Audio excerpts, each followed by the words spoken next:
Hi, I'm Joe Polizzi, and this is the Content Inc. podcast. 5 minutes every Monday for content creators who desire to be content entrepreneurs. All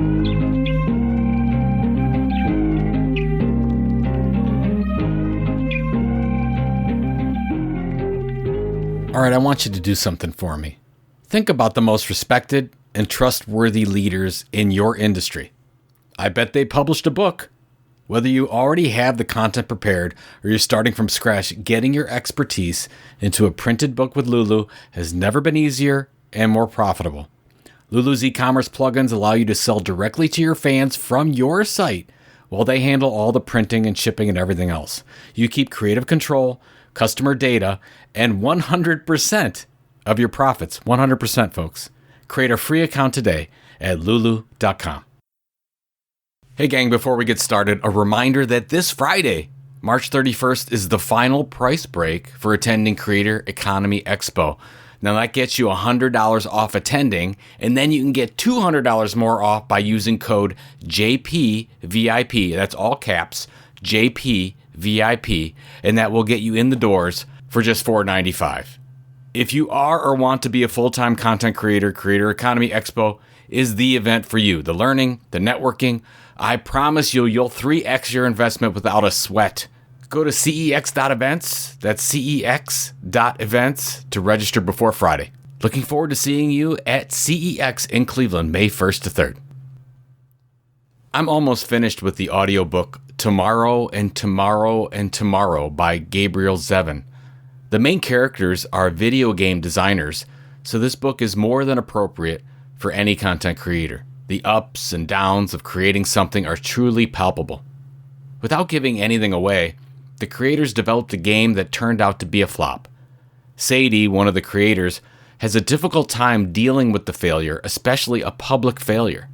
She is frankly beside herself and doesn't know how to move on.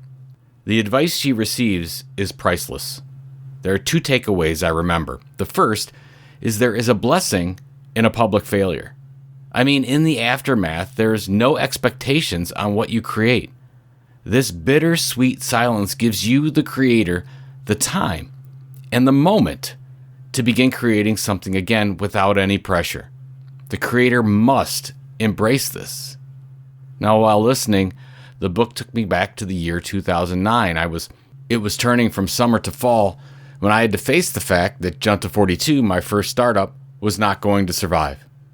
I was keeping it on life support, hopeful that some miracle would happen. We were so small at the time, no one was really paying attention, but I felt as though I would never be able to work again. I was ashamed.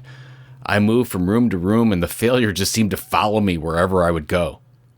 I pushed through and made the decision to kill the business. The feeling was not what I expected. Relief, maybe? Freedom? Something like that. The months after, I was free to think and create something different, and 6 months later, Content Marketing Institute was born. In the book, Sadie asks, "What do I do?" Now, the response she received was this: you go back to work. You take advantage of the quiet time that a failure allows you. You remind yourself that no one is paying any attention to you, and it's a perfect time for you to sit down in front of your computer and make another game. You try again. You fail better. Now, the second piece of advice from the book is around the idea of switching to a new project. Sadie had the idea that moving from one project to another is a sadness, something not to revel in, something to mourn. The advice she receives is the exact opposite. Moving from one space to another is not something to mourn. It is, rather, a joyous occasion. We should honor what we have produced and created before, but exult in the idea that we are to embark in a new journey. This is also a blessing.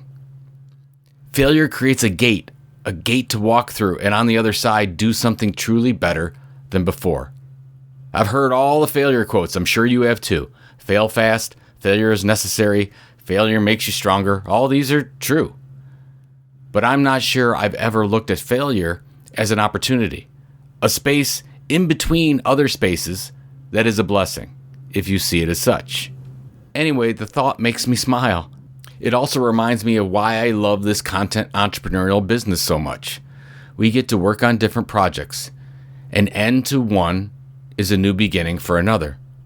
You know, my father always worked jobs where he got up and pretty much did the same thing each and every day. The only new thing each day was what he was having for lunch. While there's nothing wrong with this type of work, and in many cases it's very much needed in our society, I like the thought of passing through one gate, being thankful, and moving on to the next. So sometimes as content creators, we get to the point where we have to make this decision. And yes, there is some mourning here. That's completely natural. You always second guess your decisions, and you wonder if you would have been more niche or chosen a different platform. It might have been different in some way. But sometimes there's just nothing you can do. But the good news is that just because this chapter or gate closes doesn't mean you stop being a creator. You just be thankful for what you just went through, and then be joyous about the new chapter to come.